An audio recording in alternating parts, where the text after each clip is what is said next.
बाबा रामदेव और उनकी कंपनी पतंजलि आयुर्वेदा की बढ़ती कंट्रोवर्सी के बारे में तो आप सुन ही चुके होंगे कि कैसे मिसलीडिंग एडवर्टीजमेंट्स के चलते पतंजलि को सुप्रीम कोर्ट तक ले जाया गया है। यहाँ तक कि केस हियरिंग्स के चलते जनता को मिसलीड करने के लिए सुप्रीम कोर्ट बेंच ने भी पतंजलि फाउंडर और एमडी को खूब डांट लगाई है। जहाँ एक हियरिंग के बाद पतंजलि एमडी आचार्य बालाकृष्णा ने अपॉलजी एफिडेविट सुप्रीम कोर्ट में सबमिट किया था, वहीं Baba Ramdev in person appear होकर अपॉलजी सीक कर रहे थे।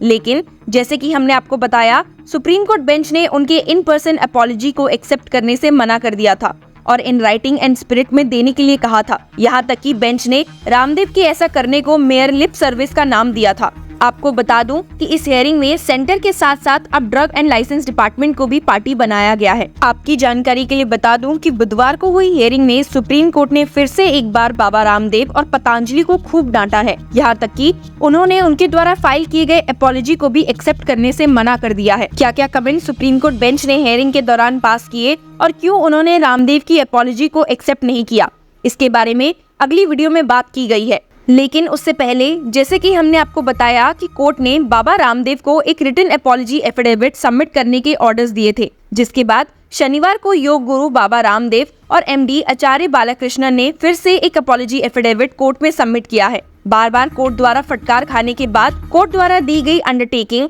और मिसलीडिंग एडवर्टीजमेंट्स को ना अबाइड करने के लिए दोनों ने एक अनकंडीशनल अपॉलजी ऑफर किया है। आपको बता दूं कि अपॉलजी फाइल करने के साथ ही प्रीवियस हियरिंग में कोर्ट ने उन्हें नेक्स्ट डेट ऑफ हियरिंग में अपेयर होने के लिए भी कहा था। 2 अप्रैल को दी गई लास्ट अपॉर्चुनिटी का पालन करते हुए हफ्ते के अंदर एक प्रॉपर एफिडेविट फाइल करते हुए पतंजलि फाउंडर और एमडी लिखते हैं, I hereby tender my unconditional apology in regard to the issue of advertisements. I sincerely regret this lapse and I wish to assure the Honorable Court that the same will not be repeated. I hereby tender an unconditional and unqualified apology for the breach of the statement recorded in para 3 of the order of this Honorable Court dated 21st November 2023. साथ ही उन्होंने add किया by stating, I further undertake and ensure that the said statement shall be complied with in letter and spirit and no such similar advertisement shall be used. I seek pardon for the aforesaid breach of statement. I undertake to always uphold the majesty of law and majesty of justice. आपको याद ही होगा कि पतंजलि आयुर्वेदा ने 21 नवंबर 2023 को हुई hearing में court को assure किया था कि वो कोई लॉ को वायलेट नहीं करेंगे, स्पेशली वो जो एडवर्टीजमेंट और branding of products manufactured and marketed bye Patanjali से जुड़ा है। इसके लिए कंपनी ने एश्योरेंस भी दिया था that no casual statements claiming medicinal efficacy and against any system of medicine will be released to the media in any form.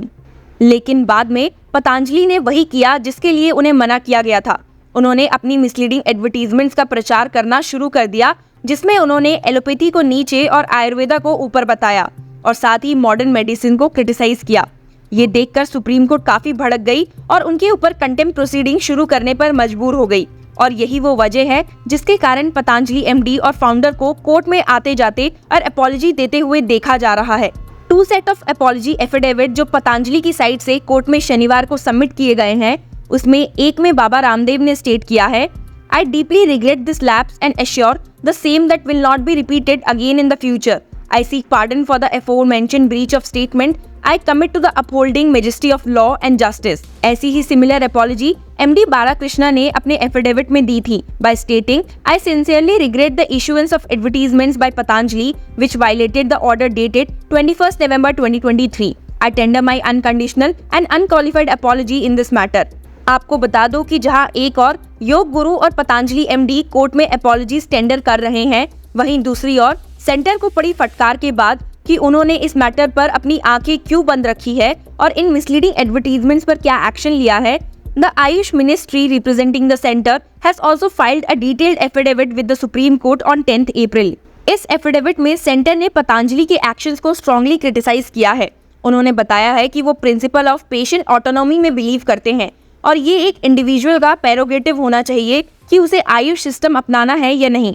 Government ने सबमिट किया है कि ये एक इंडिविजुअल की चॉइस है कि उन्हें traditional practices such as Ayurveda, yoga, Unani, Siddha and homeopathy अपनाना है या फिर एलोपैथिक मेडिसिन के थ्रू ट्रीटमेंट लेना है। इसी के साथ एफिडेविट में डिफरेंट हेल्थ केयर सिस्टम्स के प्रति म्यूचुअल रिस्पेक्ट शो करने पर भी स्ट्रेस किया गया है। The centre strongly advises against the public denigration of any medical system advocating for a culture of respect and acknowledgement of the respective strength and contributions of both traditional and allopathic medicines. Center said, therefore, it is most respectfully submitted that denigration of a system of medicine by the practitioners of other systems of medicines as they lack the complete understanding of other system of medicine and this should be discouraged in public interest and mutual respect. Affidavit में जिस एक incident को recall किया गया है वो कोविड-19 pandemic से जुड़ा है, जब पतंजलि को एक्सप्लिसिटली इंस्ट्रक्ट किया गया था not to promote its product Coronil as a cure for कोविड-19।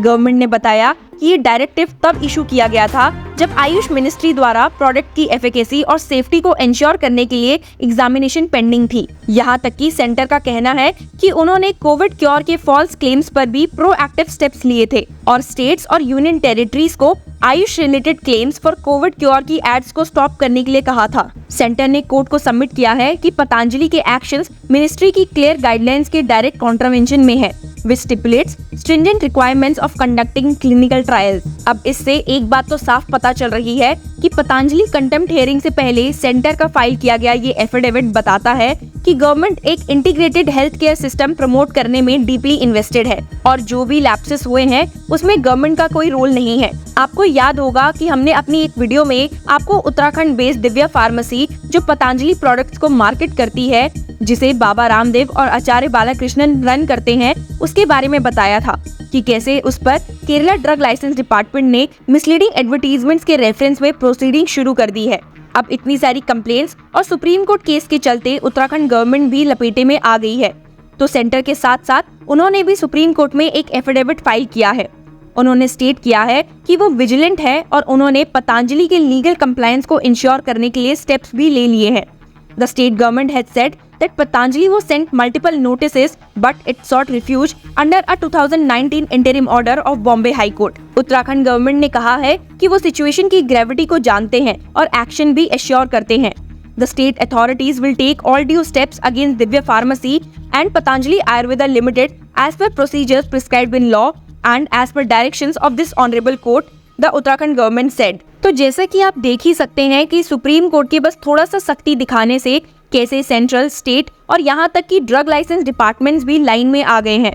पतंजलि तो रडार में था ही, पर अब गवर्नमेंट्स को भी कोर्ट ऑर्डर्स पे जल्दी एक्ट करते हुए देखा जा रहा है और वजह है सुप्रीम कोर्ट की प्रीवियस हियरिंग, जहां उन्होंने आयुष मिनिस्ट्री से सीधा सीधा सवाल करते हुए पूछा था, we have questions for AYUSH, you issued notice to Patanjali and they filed a reply and reply is not before us and we are wondering why।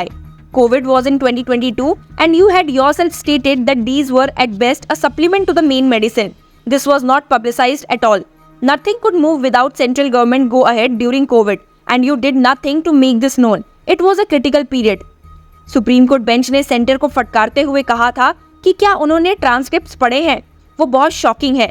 उन्होंने बाकी मोड्स को कैसे डिस्पार्च किया है और उन्हें मॉक किया है और शायद इसी क्वेश्चनिंग और डांट का नतीजा है कि बुधवार को होने वाली हियरिंग से पहले सबने अपने अपने जवाब कोर्ट के सामने फाइल कर दिए हैं।